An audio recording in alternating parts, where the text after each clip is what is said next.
সৈয়দ মুস্তফা সিরাজের ভৌতিক গল্প সমগ্র থেকে আজমগড়ের অশরীরী। তখন আমি 1857 খ্রিস্টাব্দের সিপাহী বিদ্রোহ নিয়ে গবেষণা করছিল। সেই কাজে আমাকে আজমগড়ে যেতে হয়েছিল। আজমগড় উত্তরপ্রদেশের গঙ্গাধারে একটি ছোট্ট শহর। সেখানে একটা কেল্লার ধ্বংসাবশেষ আছে, তবে ওটা দেখবার জন্য পর্যটকদের বিশেষ উৎসাহ নেই। ওখানে বিশাল গঙ্গার বুকে একটা চরে পক্ষী নিবাস আছে। পাখি দেখবার জন্যই শীতকালে পর্যটকদের ভিড় হয়। ধ্বংসস্তূপ দেখে কেই বা আনন্দ পায়। আমি শীতকালে গিয়েছিলাম মার্চের গোড়ার দিকে। তখন আর তত শীত ছিল না, পর্যটকদের ভিড়ও ছিল না। ভাঙাচোরা নবাবী প্রাসাদের পাশে গঙ্গার তীরে প্যালেস হোটেলে উঠেছিলাম। পর্যটন মরশুমের শেষে এই দোতলা 3 স্টার মার্কা হোটেলে তখন ঘর ভাড়াটাও কমিয়ে দেওয়া হয়েছিল। হোটেলের ম্যানেজার শুকলাল ঠাকুর খুব অমায়িক মানুষ। আমি সিপাহী বিদ্রোহ সম্পর্কে গবেষণা করছিলাম জেনে খুব খাতির করেছিলেন। সিপাহী বিদ্রোহের অনেক গল্প শুনিয়েছিলেন। এসব গল্প নিছক গল্পই, আমার গবেষণায় তা কাজে লাগবে না। তবে ওর এ কথাটি অবশ্যই খাঁটি। এ আজমগড়ে সিপাহীদের সঙ্গে এক কাট্টা হয়ে হিন্দু মুসলিম সাধারণ মানুষও ইংরেজদের বিরুদ্ধে যুদ্ধ করেছিলেন।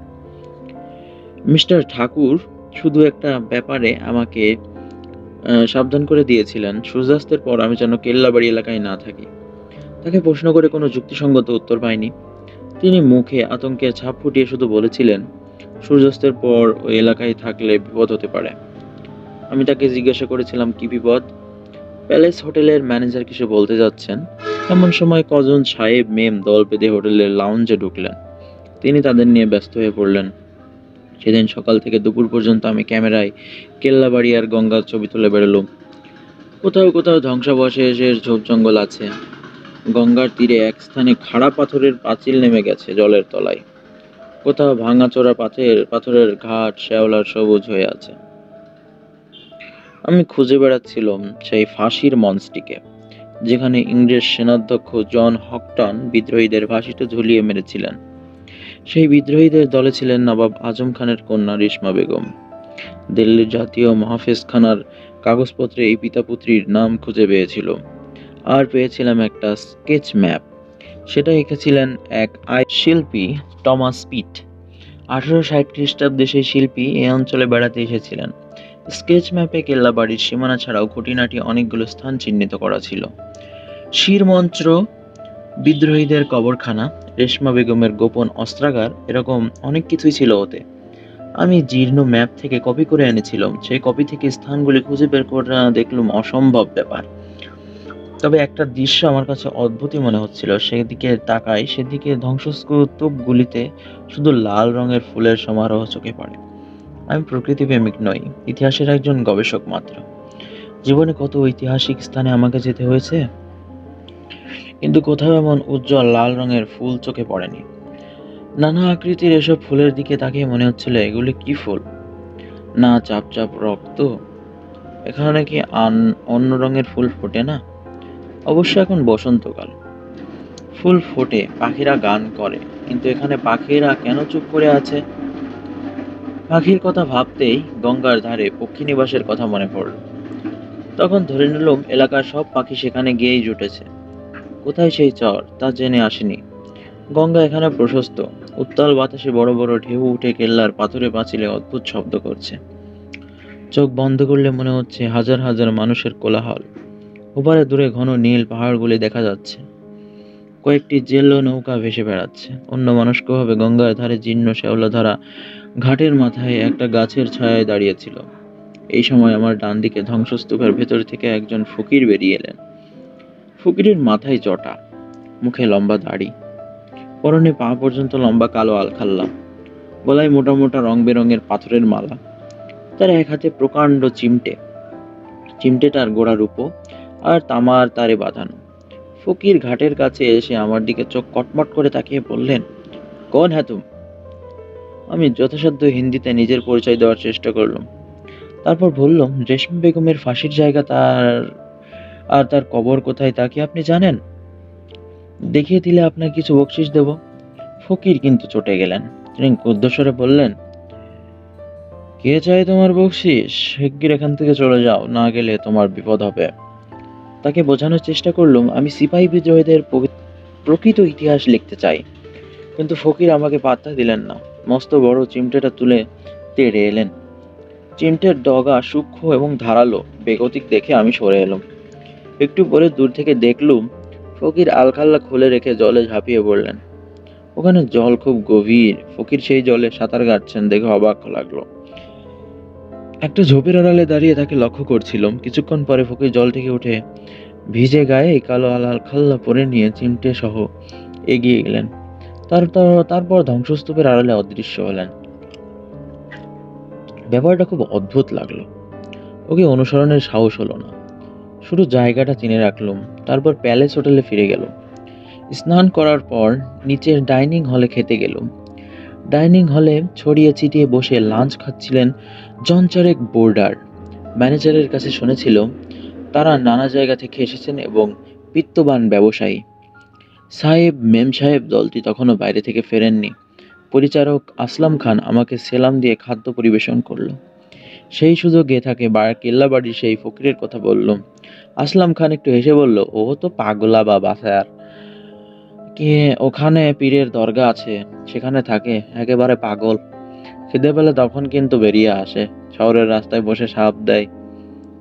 তাকে কেউ খেতে না দিলে তার বিপদ হবে, এমন খেতে দিলেও সাপ আন্ত করে। ওকে কখনো ভয় করবেন না, শুধু বলবেন সঙ্গে পিস্তল আছে, গুলি করে মারবো। দেখবেন তখন কিভাবে দৌড়ে পালায়, একেবারে শিয়ালের মতো কেল্লাবাড়ির জঙ্গলে লুকিয়ে যাবে। আসলামের কাছে একথা শুনে আশ্বস্ত হয়েছিল। তাই খাওয়ার পর ঘন্টাটা বিশ্রাম করে আবার কেল্লাবাড়িতে গেল। ফকির যেখানে ধ্বংসস্তূপের ফাঁকে উধাও হয়েছিলেন সেখানে গিয়ে সংকীর্ণ এক ফালি পায়ে চলা পথ খুঁজে পেল। দুধারে ঝোপঝাড় আর পাথর। আঁকাবাঁকা গোলক ধাঁধার মতো পথে হাঁটতে হাঁটতে এক সময় থমকে দাঁড়ালুম। সামনে একটা কাঠের বেড়া। বেড়াতে একটা ফাটল আছে, তাতে ইংরেজিতে লেখা আছে নিষিদ্ধ এলাকা। তার নিচে একটা মরার খুলি এবং খুলির তলায় আড়াআড়িভাবে দুটো হাড় আঁকা। এই চিহ্নের অর্থ সাংঘাতিক। নিষেধাজ্ঞায় তলায় ছোট অক্ষরে লেখা আছে কেন্দ্রীয় পুরাতত্ত্ব বিভাগ, ভারত সরকার। বুঝতে পারছিলাম না কেন সরকারি পুরাতত্ত্ব বিভাগ এই বিপদজ্ঞাপক নিষেধাজ্ঞা জারি করে রেখেছে। বেড়ার ফাঁকে পা দিয়ে উকি মেরে ওদিকটা দেখে পেলুম খানিকটা ফাঁকা জমির পর নিচে গঙ্গার বুকে বালির চড়া। চড়াটা বহুদূর অব্দি বিস্তৃত। বিকেলের রোদ্রে চড়ার শেষ প্রান্তে কাঁটাতারের বেড়া চোখে পড়ল। এবার বুঝতে পারলুম ওই চড়ায় চোরাবালি আছে, তাই এই সতর্কতা। কাঠের বেড়া থেকে নেমে যে পথে এসেছি সে পথে ফিরে চলল। একটু পর দেখি ডান দিকে একটা সংকীর্ণ রাস্তা চড়াইয়ে উঠে গেছে। রাস্তাটা লাল ধুলোয় ভরা। এটা কেন চোখে পড়েনি তখন? আসলে লাল রাস্তাটা ঝোপের আড়ালে থাকায় লক্ষ্য করিনি। তাছাড়া একটা প্রকাণ্ড চৌকো কালো পাথর রাস্তাটাকে আড়ল করেছিল। পাথরটাতে নকশার মতো আঁকা লিপি দেখে বুঝলুম আরবি হরফে কিছু লেখা আছে। তখনই ক্যামেরায় কালো পাথরটির কয়েকটা ছবি তুললাম। তারপর পাথরের এক পাশ দিয়ে এগিয়ে লাল রাস্তায় পৌঁছলুম। কিন্তু সংকীর্ণ রাস্তাটা লাল ধুলোয় জুতো প্রায় ডুবে যাচ্ছিল। প্যান্ট একটু গুটিয়ে নিতে হলো। সাবধানে পা ফেলে একটুখানি এগিয়েছি, হঠাৎ চমকে উঠল। আমার প্রায় ফুট 6 দূরে চোখের সামনে এইমাত্র কার জুতার ছাপ ফুটে উঠেছে। প্রথমে ভাবলুম চোখের ভুল, কিন্তু আশ্চর্য ঘটনা, আমি আবার পা ফেলে এগোতেই আমার সামনে একই দূরত্বে বারবার আগে পিছে জুতোর ছাপ ফুটে উঠছে। বুকের ভেতরটা ঠান্ডা হিম হয়ে গেল। কোনো এক অশরীরী আমার সামনে হেঁটে চলেছে, এতে কোনো ভুল নেই। আর জুতোর ছাপগুলি আমার জুতোর ছাপের তুলনায় ছোট। কিন্তু কে সে? চোখের ভুল কি না তা জানার জন্য দুঃসাহসী হয়ে আবার কয়েক পা এগিয়ে গেল। আবার আমার সামনে একই দূরত্বে সেই অশরীরী জুতোর স্পষ্ট ছাপ ফুটে উঠল। এবার আমার সব সাহস উবে গেল। শেষ বেলার রোদে এই অবিশ্বাস্য ঘটনা দেখে আমার বোধ বুদ্ধি গুলিয়ে গেল। আমি দ্রুত পিছু ফিরে লাল ধুলোয় টলতে টলতে কালো পাথরটার পাশ দিয়ে বেরিয়ে এলাম। তারপর বিভ্রান্তভাবে ধ্বংসস্তূপের ভেতর দিয়ে দৌড়তে থাকলুম। একটু পরে গঙ্গার ধারে খোলা জায়গায় পৌঁছে পিছু ফিরে দেখে নিলাম কেউ আমাকে অনুসরণ করছে কিনা। এরপর কি করেছে হোটেলে ফিরছিল মনে পড়ে না। জীবনে বহু ঐতিহাসিক ধ্বংসস্তূপ এবং দুর্গম স্থানে গিয়েছি, কিন্তু এমন অদ্ভুত ঘটনা কোথাও ঘটতে দেখিনি। হোটেলের লাউঞ্জে বসে ইশারায় একজন ওয়েটারকে ডেকে কফি আনতে বলল। সে কফি এনে দিল। কফিটা খেতে খেতে ঘটনাটা ঠান্ডা মাথায় বোঝবার চেষ্টা করছিল। এমন সময় দেখি লাউঞ্জের অন্য প্রান্তে একজন ভদ্রলোক দাঁড়িয়ে আছেন, পরনে জিন্স এবং টি শার্ট, মুখে গোঁফ, বেশ বলিষ্ঠ গড়ন, গায়ের রং শ্যামবর্ণ হয়েও নয়। ভদ্রলোকের মুখে যেন একটি বিরক্তিকর ছাপ এবং চোখ দুটো কুতকুতে। এরকম চেহারার মানুষ দেখলে অস্বস্তি জাগে। ভদ্রলোক সম্ভবত প্যালেস হোটেলের লাউঞ্জে এসে কারোর জন্য অপেক্ষা করছিলেন। তাকে না পেয়ে হয়তো বিরক্ত এবং অধৈর্য হয়ে উঠেছেন। আমার চোখে চোখ পড়লে তিনি এগিয়ে এলেন। তারপর বাংলায় বলে উঠলেন, আপনি কি বাঙালি? বললুম, হ্যাঁ। ভদ্রলোক অমায়িক হেসে আমার মুখোমুখি বসে পড়লেন। বললেন, মশাই, বাঙালির চেহারা দেখলেই চেনা যায়। আমার ঠাকুরদা ওকালতি করতে আজমগড় এসেছিলেন, তারপর আর দেশে ফেরাননি। বাবা ওকালতি করতেন, আমি কিন্তু ব্যবসা করি। আমার নাম অশোক রায়। আপনার পরিচয় পেলে খুশি হব। অশোকবাবুকে প্রথমে দেখে যা ভেবেছিল তা অমায়িক হাবভাব এবং কথাবার্তা শুনে সেই ধারণা কেটে গেল। আমার পরিচয় পেয়ে তিনি খুব উৎসাহী হয়ে উঠলেন এবং বললেন, কেল্লাবাড়ি ধ্বংসস্তূপের মধ্যে কোথায় কি ছিল তা আমার নখদর্পণে। আমার ছেলেবেলায় সবকিছু ধ্বংস হয়ে যায়নি। ওয়েটারকে আবার ডেকে ওর জন্য কফি আনতে বললেন। তারপর অশোকবাবু আজগড়ের পুরনো ঐতিহাসিক কাহিনী বলতে শুরু করলেন। ম্যানেজারের কাছে এসব গল্প শুনেছি। ওয়েটার কফি দিয়ে গিয়েছিল। কফি খেতে খেতে অশোকবাবু বললেন, আজ বিকেলে কলকাতা থেকে আমার এক ব্যবসায়ী বন্ধু আসার কথা, তার জন্য অপেক্ষা করে অস্থির। 6টা বেজে এলো, সে এলো না। কাজেই ধরেই নিয়েছি সে আর আসবে না। না আসুক, আপনার সঙ্গে আলাপ হয়ে কি যে আনন্দ পেলাম বোঝাতে পারবো না। তা আপনি হোটেলে থাকবেন কে? খামোখা একগাদা টাকা খরচ, বরং আমার অতিথি হন। আপনাকে দেখলে আমার স্ত্রী ও ছেলেমেয়েরাও খুব খুশি হবে। এত অন্তরঙ্গতার পর বিকেলে কেল্লাবাড়ির ভেতরে সংকীর্ণ লাল রাস্তায় যে অবিশ্বাস্য ঘটনা ঘটতে দেখেছি তা অশোকবাবুকে না বলে থাকতে পারলাম না। অশোকবাবু ঘটনাটা হেসে উড়িয়ে দিলেন। বললেন, আপনি ঐতিহাসিক পণ্ডিত, ইতিহাসের ভেতর ডুবে থাকেন। বাস্তব জগতে ভুলভাল দেখা আপনার পক্ষে স্বাভাবিক। দেখুন মশাই, আমি কতবার রাত দুপুরে ওই এলাকায় ঘুরে বেরিয়েছি, কখনো কিচ্ছু দেখিনি। হ্যাঁ, ওখানে এক পাগলা ফকির থাকে, আমাকে দেখলে সে লোজ তুলে পালিয়ে যায়। তাকে নিশ্চয়ই দেখতে পেয়েছেন। বললুম, হ্যাঁ, দুপুরে ফকিরকে গঙ্গায় স্নান করতে দেখেছি। আমাকে সে ভয় দেখাচ্ছিল। অশোকবাবু হেসে উঠলেন, বললেন, পরশু দোল পূর্ণিমা গেছে, আজ কিছুক্ষণ পরে সদ উঠবে। কোনো ভয়ের কারণ নেই। আমার সঙ্গে কেল্লাবাড়িতে চলুন, দেখবেন কোথাও কোনো অলৌকিক ব্যাপার ঘটছে না। আর পাগলা ফকিরের ডেরাতেও আপনাকে নিয়ে যাব, দেখবেন আমাকে দেখে বেড়ার ছেলে কি করে। এতক্ষণে সাহেব ম্যামদের দলটি এসে পড়লো। অন্যান্য বর্ডাররাও ততক্ষণে এসে গেছে। কেউ লাউঞ্জে, কেউ ডাইনিং হলে ঢুকে চা কফি খাচ্ছে। অশোকবাবু বললেন, চলুন, জ্যোৎস্নাছড়াতে আজমগড়ের গঙ্গার ধারে বসে বসে গল্প করা যাবে। তারপর সেই লাল রাস্তায় যাব। আমার কাছে টর্চ আছে, আপনাকে আমি রেশমা বেগমের কবরও দেখিয়ে দেবো, উঠে পড়ুন। একটু অনিচ্ছা সত্ত্বেও অশোকবাবুর সঙ্গে বেরিয়ে গেলুম। তারপর মনে হলো ইনি বাঙালি এবং এখানেই বড় হয়েছেন। তাছাড়া তার বলিষ্ঠ গড়ন দেখেও শেষ পর্যন্ত ভয়টুকু ঘুচে গেল। কেল্লাবাড়ি এলাকায় ঢুকে গঙ্গার ধারে একটা পাথরের উপর পাশাপাশি দুজনে বসলুম। অশোকবাবু কলকাতার সাম্প্রতিক খবরাখবর জেনে নিচ্ছিলেন। বহু বছর তার কলকাতা যাওয়া হয়নি। কিছুক্ষণ পরেই চাঁদ উঠল। জ্যোৎস্নায় গাছপালা ঝোপঝাড় আর ধ্বংসস্তূপ রহস্যময় মনে হচ্ছিল। অশোকবাবু বললেন, আপনি যে লাল রাস্তাটা দেখেছিলেন, ওর পাশে নাকি ইংরেজরা বিদ্রোহীদের ফাঁসি দিয়েছিল। তবে আপনি যে অশরীরী জুতোর সাপ দেখার কথা বললেন, ওটা চোখের বোল। এই রাস্তা দিয়ে পাগলা ফকির যাতায়াত করে। আপনাকে আড়াল থেকে ভয় দেখাবার জন্যই বেটা নিশ্চয়ই কোনো করচুপি করেছিল। এও হতে পারে পুরু ধুলোর তলায় লম্বা কোনো জিনিস লুকিয়ে রেখেছিল। তারপর আপনি পা ফেললেই সামনের দিকটা উঁচু হয়ে ধুলো ঠেলে উঠবে। স্রেফ ম্যাজিক। চলুন পরীক্ষা করা যাক। অশোকবাবু আমার হাত ধরে ওঠালেন। একটু দ্বিধার সঙ্গে বললাম, কিন্তু আমি সত্যি জুতোর ছাপ দেখেছিলাম। আরে মশাই, আমি তো সঙ্গে আছি, আসুন না, বলে অশোকবাবু হাঁটতে শুরু করলেন। আমার কাঁধে তার হাত চেপে বসলো। জ্যোৎস্নার জন্য ধ্বংসস্তূপের চাকর বাকররা ছায়ার ভেতর দিয়ে আমাকে তিনি নিয়ে চললেন। একটু পরে দেখলুম সে আরবি লিপি খোদাই করা কালো পাথরটার কাছে এসে গেছি। অশোকবাবু টর্চের আলো ফেলে বললেন, চলে আসুন, দেখা যাক কি হয়। সংকীর্ণ চড়াই রাস্তার কিছু উঠে টর্চের আলো ফেলে অশোকবাবু বললেন, কই কোনো ভুতুরে জুতোর সাপ দেখতে পাচ্ছেন? বললুম, এখন পাচ্ছি না। কিন্তু আমার কথা থেমে গেল। এর পর যা ঘটলো তা কল্পনাও করিনি। হঠাৎ টর্চ নেভিয়ে অশোকবাবু আমার কানের নিচে শক্ত এবং ঠান্ডা কি একটা জিনিস ঠেকিয়ে চাপা গর্জন করলে বললেন, টু শব্দটি নয়, ট্রিগারে আঙুল আছে, একটু চাপ দিলেই তোমার মুন্ডু উড়ে যাবে। আগে ক্যামেরাটা দাও। হ্যাঁ, তারপর রিস্ট ওয়াচ আর মানি ব্যাগটা বের করো।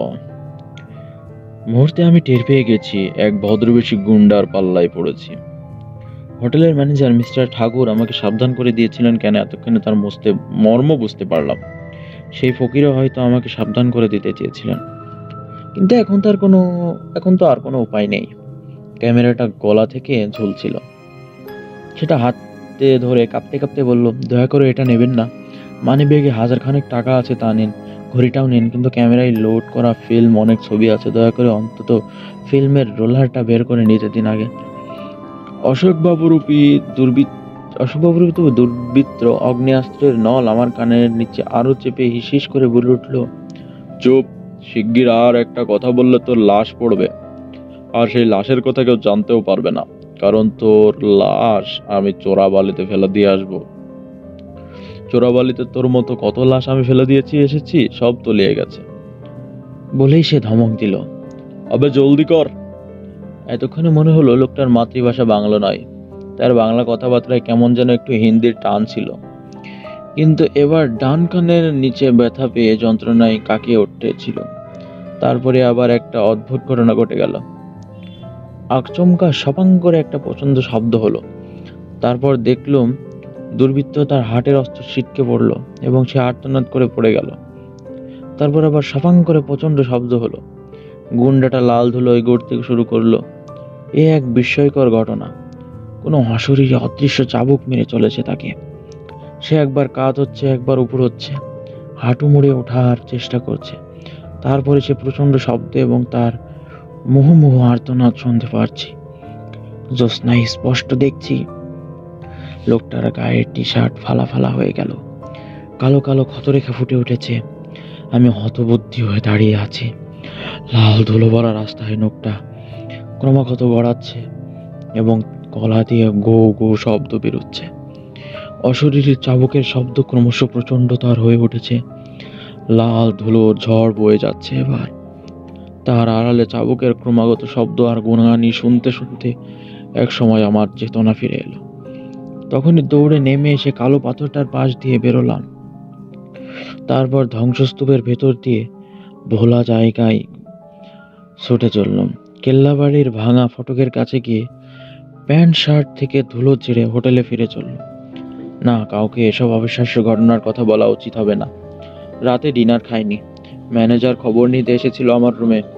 বলেছিলাম ঘুরে ঘুরে খুব ক্লান্ত, খিদে নেই। সারা রাত যতবার ঘুম এসেছে চমকে উঠেছি। এবার বুঝি কোনো অদ্ভুত ঘটনা ঘটবে। ভোর 6টায় আসলাম খান বেডটি আনলো।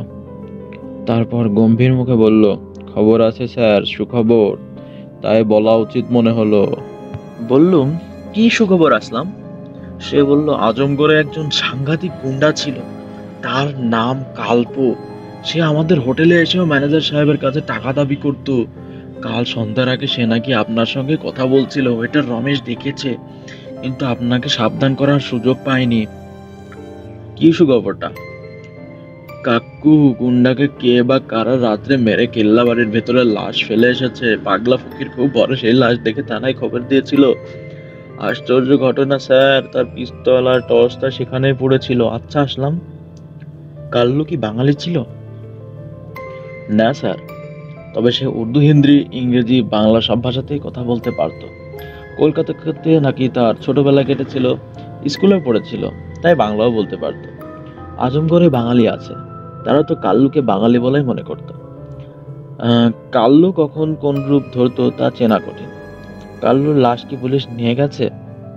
শুনলাম একটু আগে মর্গে নিয়ে গেছে। কাল্লুর সারা শরীরে নাকি রক্তে লাল। ব্রেকফাস্টের পর 9:30টায় আমি আবার সাহস করে কেল্লা বাড়িতে গেলাম। আমার মনে হচ্ছিল কাল বিকেলে যে অশরীর জুতোর ছাপ আমার সামনে রাঙা ধুলোয় ফুটে উঠতে দেখেছি, সেই ছদ্মবেশী অশোক রায় নামধারী দুর্বৃত্ত কাল্লুর হাত থেকে আমাকে বাঁচিয়েছে। মনে মনে তার উদ্দেশ্যে কৃতজ্ঞতা জানালো। এবার নির্ভয়ে সেই কালো পাথরের পাশ দিয়ে সংকীর্ণ লাল ধুলো ভরা রাস্তায় পৌঁছলো। চড়াই রাস্তা দিয়ে হেঁটে যাওয়ার সময় আর সে জুতোর ছাপ সামনে ফুটে উঠল না। কিছুটা যাওয়ার পর রাস্তাটা ঢালু হয়ে নেমে গেছে। নিচে নেমেও ঘন গাছপালার ভেতর সার সার কয়েকটা কবর দেখলুম। তারপর লাল পাথরের একটা কবর দেখে এগিয়ে গেলুম। সেই কবরের শিওরে একটা রক্তকবরী গাছ। কবরে লাল ফুল ধরে পড়েছে। আমি বহুকাল আরবি লিপির ফলক দেখে দেখে লিপি বিষয়ে সামান্য জ্ঞান অর্জন করেছিল। আরবিতে 3টি হরফ চেনা মাত্র বুঝতে পারলাম এটা সেই সিপাহী বিদ্রোহীদের নেত্রী শাহজাদি রেশমা বেগমের কবর, যাহার ডাকে হাজার হাজার হিন্দু মুসলিম ইংরেজ বিরুদ্ধে লড়াই করেছিল। হঠাৎ আমার মাথায় কথাটা এসে গেল, তাহলে কি রেশমা বেগমের অতৃপ্ত আত্মাই আমাকে কাল বিকেলে পথ দেখিয়ে তার কবরের কাছে আনতে চেষ্টা করেছিল? সেই রেশমা বেগমের আত্মাই কি দুর্বৃত্ত কাল্লুকে চাবুক মেরে রক্তাক্ত করেছিল? শ্রদ্ধায় আমার মাথা নুয়ে পড়ল। পাশের একটা লাল ফুলের গুচ্ছ ডাল থেকে ভেঙে সিপাহী বিদ্রোহিনীর কবর রেখে মাথায় ঠেকল। সেই মুহূর্তে স্নিগ্ধ একটা হাওয়া ভেসে এলো। সেই হাওয়ায় যেন পুরনো ইতিহাস সুঘ্রাণ টের পেল।